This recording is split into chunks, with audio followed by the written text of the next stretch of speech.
नमस्कार, आप देख रहे हैं न्यूज प्लस 21। मैं हूं आपके साथ प्रियांशा लाजरस। आइए एक नजर डालते हैं देश विदेश व राज्य की दिन भर की 21 प्रमुख खबरों पर। छत्तीसगढ़ के कर्मचारियों की हैप्पी होगी दिवाली।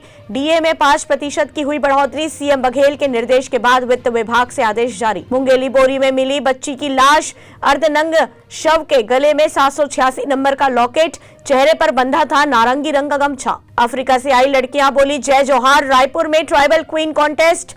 चुनी जाएंगी आदिवासी सुंदरियां। छत्तीसगढ़ में भूकंप के झटके। रिक्टर स्केल पर 4.8 मापी गई तीव्रता। दुर्ग फैक्ट्री में भीषण आग। केमिकल फैक्ट्री की आग पहुंची दूर तक। जान बचाकर भागे कर्मचारी। अपने राजनीतिक जीवन में भाजपा के साथ नहीं जाएंगे, सीएम नीतीश कुमार बोले। ब्रिटेन के वित्त मंत्री क्वासी क्वार्टेक को बर्खास्त किया गया, रिपोर्ट में बताया। जमीयत उलेमा ए हिंद ने सुल्तानपुर की सांप्रदायिक हिंसा पर सीएम योगी को लिखा पत्र। पाकिस्तान मुल्तान के निश्तार अस्पताल की छत पर मिले कई शव। जांच के लिए टीम गठित। हिमाचल चुनाव 25 अक्टूबर होगी नॉमिनेशन की लास्ट डेट। एक चरण में होगी वोटिंग। गुजरात चुनाव घोषित नहीं किए ताकि पीएम को और वादे करने का समय मिले, बोली कांग्रेस। परमाणु पनडुब्बी आईएनएस अरिहंत से सफलतापूर्वक लॉन्च की गई ब्लास्टिक मिसाइल। भारत चीन सीमा मामलों पर परामर्श और समन्वय के लिए हुई बैठक। बीजेपी नेता संगीत सोम 800 रुपए के जुर्माने पर रिहा। अखलाक हत्याकांड में दिया था भड़काऊ भाषण। T20 विश्व कप में मोहम्मद शमी लेंगे जसप्रीत बुमराह की जगह।